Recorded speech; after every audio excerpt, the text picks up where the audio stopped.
Now we take another applications of Gauss law, that is electric field due to an infinite plane sheet of charge. We have this is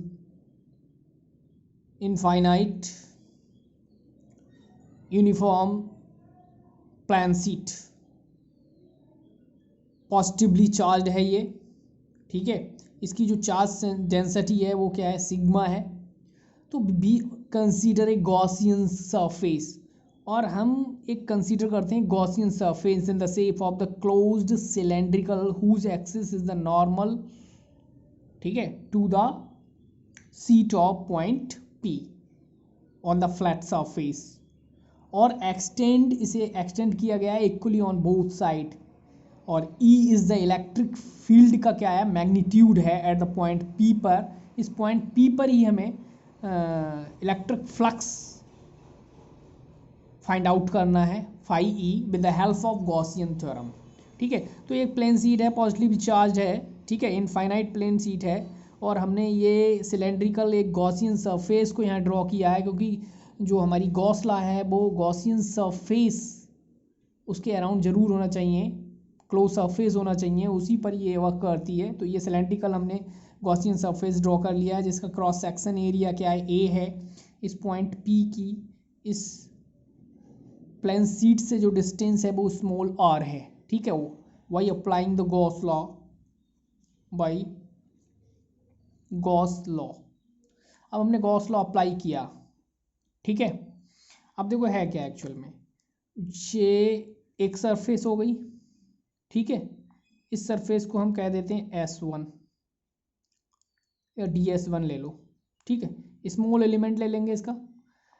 तो यहाँ पर जो area vector होगा DS, उसकी direction क्या होगी, similar होगी। ये electric field, uniform electric field इस तरह से है, ये यूनिफॉर्म इलेक्ट्रिक फील्ड है इस तरह से, ठीक है। अब इलेक्ट्रिक फील्ड डायरेक्शन ये है और DS की ये है, तो यहाँ θ1 क्या हो जाएगा, 0, डायरेक्शन सेम। अब एक सरफेस ये ले ली, ठीक है। अब हम सेकंड सरफेस ये ले लेते हैं। सेकंड सरफेस क्या है, इस सरफेस के जस्ट एंटी पैरेलल है मोस्टली। इलेक्ट्रिक फील्ड की डायरेक्शन ये है इस साइड, और इस साइड ही DS की डायरेक्शन होगी, यानी θ2 कितना हो जाएगा हमारे पास, ये भी हो जाएगा हमारे पास 0 डिग्री, ठीक है। अब एक सरफेस हमारी ये रह गई है, ठीक है।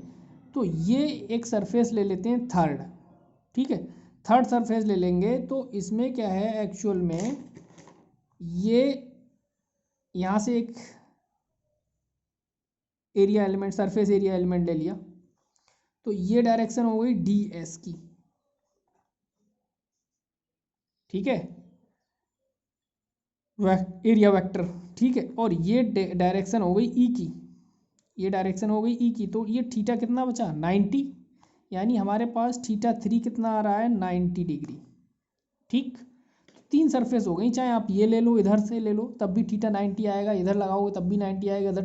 तो तीन तरह के सरफेसेस हो गए। अब why the Gauss law use करेंगे, फाई E इक्वल E.ds, लेकिन क्लोज इंटीग्रल, ठीक है। कितनी सरफेस है हमारे पास, 1, 2 एंड थर्ड, ठीक है। 1, 2 एंड थर्ड तीनों सरफेस को क्या करेंगे, हम अप्लाई कर देंगे इसे।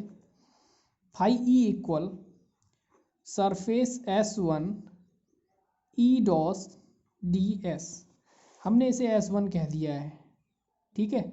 आप इसे S2 कह दो, इस वाले को, यानी DS2 कह दो, ठीक है। और इसे DS3 कह देते हैं, ठीक। तो DS1 सरफेस S1 आ गया, plus close integral S2 E.ds, close integral S3 E.ds। Value put करेंगे,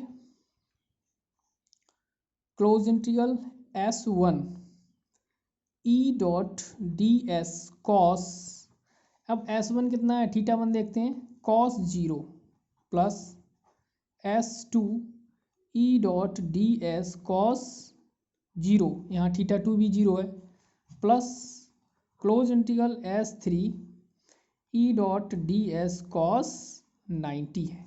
नेक्स्ट θ3, ठीक है। तो 90 है। अब इसमें करना क्या है, फाई ई सॉल्व कर लेते हैं।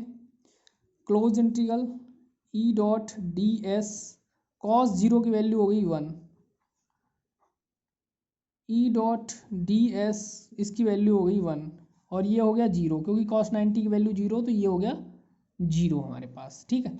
तो कुल मिला के हमारे पास क्या हो गया, फाई ई, और ये S1 से एलिमेंट्स है, ये S2 है, ऐसे डिफरेंट डिफरेंट एलिमेंट से हमारा ये पूरी जो प्लान शीट मिलकर बनी है। तो हम इसे लिख सकते हैं, क्योंकि जो हमने एलिमेंट लिया है वो मोस्टली इक्वल ही लिए हैं, तो इसे हम लिख सकते हैं E close integral D S plus इसे लिख सकते हैं E close integral D S, तो ये हो जाएंगे 2 E close integral D S. अब ये जो हमारे पास सरफेस एरिया है, होल सरफेस एरिया है क्लोज इंटीग्रल, ठीक है, 2e। अब इसकी वैल्यू क्या लगाएंगे आप, मेन है इसी की वैल्यू, तो डी एस की जगह जो वैल्यू लगाएंगे आप वो टोटल लगाएंगे, टोटल एरिया के इक्विवेलेंट है, यानी डी एस वो एरिया के इक्विवेलेंट है, ठीक है, एरिया। अब बाई गॉस थ्योरम क्या होता है, by Gauss theorem phi E Q upon epsilon naught, तो Q upon epsilon naught put कर देंगे इन फाई ई की जगह, Q upon epsilon naught 2EA। हमें फाइंड आउट क्या करना है, हमें फाइंड आउट करना है ई की वैल्यू, ठीक है, ठीक है, ये भी करते हैं। बट हमारे पास सरफेस चार्ज डेंसिटी क्या है, सिग्मा, और सिग्मा इक्वल क्यू अपॉन ए होता है, ठीक है। तो इन प्लेस ऑफ क्यू क्या पुट कर सकते हैं, सिग्मा ए, ठीक है, तो यहाँ पुट कर दो, in place of Q we use sigma A upon epsilon naught 2EA, A two ये कैंसिल हो गया, और ई की जगह हमारे पास जो आया final E sigma 2 upon epsilon not, ये आ गया हमारे पास इलेक्ट्रिक फील्ड, ठीक है, ई इंडिपेंडेंट ऑफ आर। तो आप देख रहे हैं जो हमारे पास ई है, इलेक्ट्रिक फील्ड है, इस पॉइंट पी पर फाइंड आउट कर रहे हैं, वो आर पर इंडिपेंडेंट है। मतलब अगर हम चाहे यहाँ रखें, ठीक है, चाहे यहाँ रखें, वो आर पर इंडिपेंडेंट है। तो मोस्टली आप लिख सकते हैं एक नोट पॉइंट करके, note E is independent of R, ठीक है, from the distance from the plane sheet. अब इसमें हमने क्या है, शीट कैसी ली है, पॉजिटिवली चार्ज्ड, ठीक है। तो शीट जो है हमारे पास, if the sheet is positively charged, positively charge sheet ली है, मतलब क्या है, सिग्मा इज ग्रेटर देन 0 है, ठीक है। तो इलेक्ट्रिक फील्ड ई कैसा होगा, electric field E directed away from it, seat से कैसा होगा, अवे फ्रॉम इट।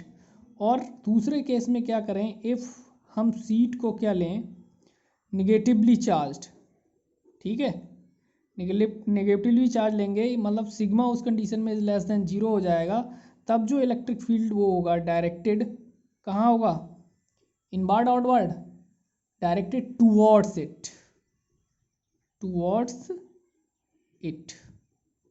ठीक है। तो ये दो इंपॉर्टेंट पॉइंट्स हैं। If the seat is positively charge, sigma is greater than 0, तो ई जो है वो directed away from it, seat से अवे होगा, और ये टूवर्ड्स इट जब नेगेटिवली चार्ज होगी, ओके।